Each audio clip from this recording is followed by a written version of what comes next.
قرآن کے حوالے سے ہم روزانہ کوئی ایک بات سنتے ہیں، اللہ والوں کے منہ سے جو بات نکلتی ہے وہ ہو جاتی ہے. تمہارے منہ سے جو نکلی وہ بات ہو کے رہی. اللہ والوں کے منہ سے جو نکل جاتی ہے اللہ اسے پورا کر دیتا ہے، وہ ہو جاتی ہے.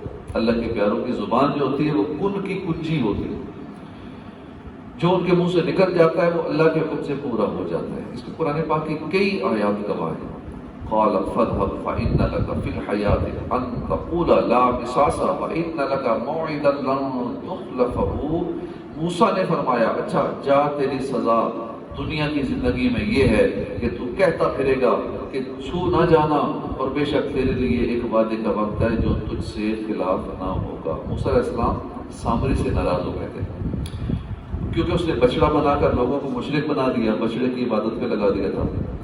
آپ کے منہ سے نکل گیا جا، تیرے جسم میں یہ تاثیر پیدا ہو جائے گی کہ تو جس کو چھو جائے گا، جس کو بھی تو ٹچ کرے گا یا کوئی بندہ تجھے ٹچ کرے گا تو اس کو بھی بخار ہو جائے گا، اور تجھے بھی ایسا ہی ہو، اور تجھے بھی ایسا ہی ہو. اور وہ لوگوں سے کہتا پھرتا تھا کہ کوئی مجھے نہ چھونا، کوئی مجھے نہ چھونا. اور فرمایا کہ یہ تو تیری دنیا کی سزا ہے، آخرت کی سزا ہو ہے. وَأَمَّا الْآخَرُ فَيُسْلَبُ فَتَأْكُلُ الطَّيْرَ مِنْ رَأْسِهِ قُضِيَ الْأَمْرُ الَّذِي فِيهِ تَسْتَفِيَانِ. اور لیکن دوسرا قیدی پر سولی دیا جائے گا اور پھر پرندے اس کا سر کھائیں گے. فیصلہ ہو چکا اس بات کا جس کا تم نے سوال کیا. یوسف علیہ السلام جب جیل کے اندر تھے تو ایک قیدی نے اپنا خواب بیان کیا، تو آپ نے تعبیر اس کی بتا دی کہ تجھے سولی ہوگی. وہ بولا میں نے تو خواب دیکھا ہی نہیں، مجھے سولی کہاں سے ہوگی، میں تو ویسے بیان کر دی خواب. لیکن آپ نے فرمایا کہ اب خواب دیکھا ہو یا نہ دیکھا ہو، جو میں نے کہہ دیا اب وہی ہوگا. خواب بیان نہ کرتا تو کچھ نہ ہوتا. اس نے مذاق کے طور پہ کیا اور بعد میں کہا کہ آپ مجھے خواب کی تعبیر بتا رہے ہیں، میں نے تو دیکھا ہی نہیں ہے. جب خواب ہی نہیں ہے تو تعبیر کہاں سے؟ آپ نے فرمایا ٹھیک ہے، خواب دیکھا یا نہیں دیکھا، جو میں نے کہہ دیا اب وہ ہو کے رہے گا. تو اللہ والوں کے منہ سے جو نکل جاتا ہے وہ رب تعالیٰ کا فیصلہ ہوتا ہے. پتہ لگا کہ ان کی زبان جو ہے نا یہ رب کا قلم ہوتی ہے، جو وہاں سے نکل گیا وہ لکھا گیا. موسیٰ علیہ السلام نے ایک اور مقام پہ عرض کیا ربنا اطمس علی اموالہم واشدد علی قلوبہم فلا یؤمنوا حتی یروا العذاب الالم. موسیٰ نے عرض کیا کہ اے ہمارے رب، فرعونیوں کے مال برباد کر دے اور ان کے دل سخت کر دے، بس یہ نہ ایمان لائیں جب تک کہ دردناک عذاب دیکھ لیں. موسیٰ علیہ السلام نے فرعونیوں کے لیے 3 دن بد دعائیں کی. ایک یہ کہ ان کے مال ہلاک ہو جائے، دوسرے اپنے جیتے جی یہ ایمان کا لائیں، تیسرے یہ کہ مرتے وقت ایمان لائیں اور پھر ایمان قبول نہ ہو. ایسا ہی ہوا.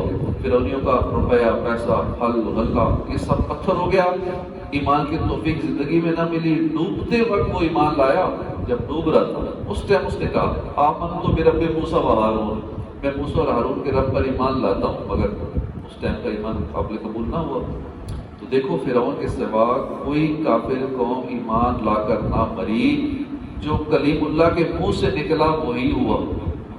اسی طرح جب ابراہیم نے عرض کی، ابراہیم علیہ السلام نے وَإِذْ قَالَ إِبْرَاهِيمُ رَبِّ اجْعَلْ هَٰذَا بَلَدًا آمِنًا وَارْزُقْ أَهْلَهُ مِنَ الثَّمَرَاتِ. ابراہیم علیہ السلام نے عرض کی مولا اس جگہ کو امن والا شہر بنا دے اور یہاں کے باشندوں کو طرح طرح کے پھل دے. وَمِن ذُرِّيَّتِنَا أُمَّةً مُسْلِمَةً لَكَ. ابراہیم نے دعا کی کہ ہماری اولاد میں ہمیشہ ایک جماعت فرما بردار رکھ. ربنا وابعث فیہم رسولا منہم یتلو علیہم آیاتک. اے رب ہمارے اسی مسلم جماعت میں وہ رسول آخری بھیج جو ان پر تیری آیتیں تلاوت کرے. اسی طرح پارہ 13 سورہ ابراہیم میں ربنا انی اسکنت من ذریتی، اے میرے رب میں نے اپنی کچھ اولاد ایک جنگل میں بسائی ہے جس میں کھیتی نہیں ہے، تیرے حرمت والے گھر کے پاس. اے ہمارے رب اس لیے کہ نماز قائم رکھیں تو تو کچھ لوگوں کے دل ان کی طرف مائل کر دے اور انہیں کچھ پھل کھانے کو دے، شاید وہ احسان بنے. اب اس آیت کے اندر بلکہ یہ جو آیات ہم نے سنی 3-4 ابراہیم علیہ السلام کی حسب ذیل دعاؤں کا ذکر ہے. اس جنگل کو شہر بنا دے. جنگل بیابان تھا، کعبہ شریف کے ارد گرد یا وہ جگہ بالکل بیابان تھی. اس جنگل کو شہر بنا دے. اب دیکھیں نا وہ جنگل کیسا شہر بن گیا مکہ، اور امن والا شہر بنا دے. یہاں کے باشندوں کو روزی اور پھل دے. اتنا وہاں پھل فروٹ ہوتا ہے، حالانکہ وہاں پیدا نہیں ہوتا لیکن دنیا جہاں کی ساری چیزیں وہاں مل جاتی ہیں. ہماری اولاد سب کافر نہ ہو جائے، ہمیشہ کچھ مسلمان ضرور رہیں، یہ دعا کی۔ اس مومن اولاد میں آخری نبی بھی بھیج دے، اور وہی ہوا، آپ کی دعا قبول ہوئی، آخری نبی ہمارے آقا صلی اللہ علیہ وسلم تشریف لائے۔ لوگوں کے دل اس بستی کی طرف مائل کر دیں، سب کا دل کرتا ہے، پوری دنیا سے لوگوں کا دل کرتا ہے ہم مکے جائیں، کیسے دل کھینچے چلے جاتے ہیں مکے کی طرف، یہ لوگ نماز قائم رکھیں۔ تو آج بھی دیکھ لیں، یہ ساتوں دعائیں ابراہیم علیہ السلام کی قبول ہوئی، وہاں آج تک مکہ شریف آباد ہے، آپ کی ساری اولاد کافر نہ ہوئی، سید صاحبان سب گمراہ نہیں ہو سکتے، حضور اسی مومن جماعت میں پیدا ہوئے، وہاں باوجود دیکھے کھیتی باڑی نہیں مگر رزق اور پھل کی کثرت ہے، ہر جگہ قحط سے لوگ مرتے ہیں، مگر آج دن تک مکے میں قحط سے کوئی بندہ نہیں مرا، حالانکہ وہاں کچھ نہیں ہوتا، کھیتی نہیں ہوتی، فصلیں نہیں ہوتی، لیکن آج دن تک قحط سے کوئی نہیں مرا۔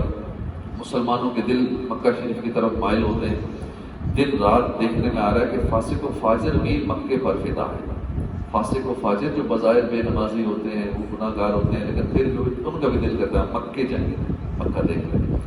حضرت ابراہیم علیہ السلام کے منہ سے نکل گیا کہ بواد غیر ذی زرع، بے کھیتی والا جنگل، تاثیر تو دیکھو کہ اب تک وہ جگہ ریتلی ہے، اب تک مکے میں یا عرب شریف میں ریت ہی ریت ہے، وہاں کھیتی ہو سکتی ہی نہیں، یہ ان کی زبان کی تاثیر ہے۔ اور کیوں نہ ہو، رب تعالیٰ نے فرمایا کہ اپنا لڑکا ذبح کر دو، عرض کی بہت اچھا، ذبح کر دیا۔ نمرود اپنے کو نمرود کی آگ میں ڈال دو، عرض کی بہت اچھا، فرمایا اپنے بچے کو، بیوی بچے کو ویران جنگل میں چھوڑو، آپ نے اس بات کی لبیک کہا، ٹھیک ہے۔ عرض کیا کہ بیوی بچے کو بے آب ہو گیا، اس وادی میں چھوڑو، عرض کی بہت اچھا۔ یہ نہ پوچھا کہ اللہ کیوں، میں کیوں بیٹے کو ذبح کروں، کیوں اس وادی میں اکیلے جنگل میں چھوڑوں، میں کیوں آگ میں جلوں، یا اللہ آگ سے بچا لے، کیوں نہیں کہا؟ اللہ کا حکم آیا، سر تسلیم میں خم کر لیا، کیوں بھی نہیں پوچھا، وجہ بھی نہیں پوچھی۔ جب وہ رب کی اتنی مانتے ہیں تو رب تعالیٰ بھی ان کی مانتا ہے۔ خلیل نے کہا، جلیل نے مانا، غرض ان کی زبان خود کی کنجی ہے۔ اسی طرح نوح علیہ السلام نے عرض کی، اے میرے رب زمین پر کافروں میں سے کوئی رہنے والا نہ چھوڑ، بے شک اگر تو انہیں چھوڑے گا تو تیرے بندوں کو گمراہ کر دیں گے اور نہ جنیں گے مگر بدکار، نہ شکر کو۔ اے میرے رب مجھے بخش دے، اے میرے ماں باپ کو اور اسے جو ایمان کے ساتھ میرے گھر میں ہے، اور سب مسلمان مردوں سب مسلمان عورتوں کو اور کافروں کو نہ بڑھا مگر تباہی۔ سورہ نوح کے آخری 3 آیتوں میں نوح علیہ السلام کی 3 دعائیں ذکر ہوئی ہیں، سارے کافروں کو ہلاک کر دے، کہ اب ان کی اولاد بھی کافر ہی ہوگی، میری اور میرے ماں باپ کی مغفرت کر، اور جو میرے گھر میں پناہ لے لے اسے بھی بخش دے۔ ان دعاؤں کو اللہ نے حرف بحرف قبول فرما لیا، سارے آدم کے کافر غرق کر دیے گئے، آپ کے ماں باپ کی مغفرت کی گئی، جس نے کشتی میں پناہ لی اسے بچا لیا گیا۔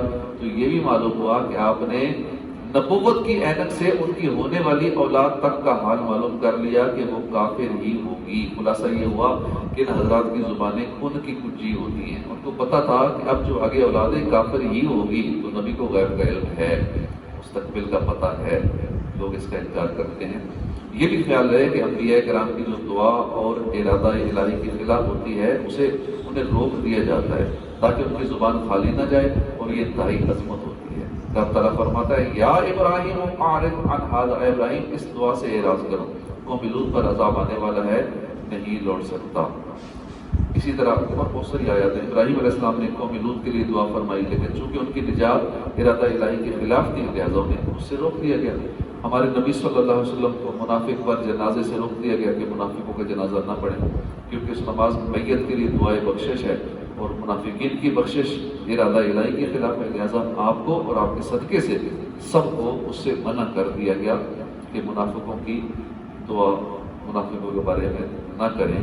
لیکن آج کل بھی ایسے لوگ ہیں جو منافقوں، بد مذہبوں اور گستاخان رسول، گستاخان صحابہ، گستاخان اہل بیت، ان کے پاس جب فاتحہ کے لیے جاتے ہیں، چاہے تعلق بیس پہ جائیں، رشتہ داری کی وجہ سے جائیں، جس کی وجہ سے جائیں، ہم ان کے لیے دعا کر رہے ہوتے ہیں، اللہ آپ کے اس کو بخشے، یا دعا منع ہے۔ منافقین کے لیے، گمراہوں کے لیے، گستاخوں کے لیے بخشش کی دعا کرنا منع ہے، نہیں کرنی چاہیے، کیونکہ رشتہ داریاں، دوستیاں، یاریاں، دنیا داری یہ بعد میں ہے، اللہ اور اس کے محبوب کی محبت یہ سب سے پہلے ہے۔ اللہ پاک ہمیں عمل کی توفیق عطا فرمائے، صحیح عقائد اپنانے کی توفیق عطا فرمائے، آمین بجاہ النبی الامین صلی اللہ تعالی علیہ وآلہ وسلم۔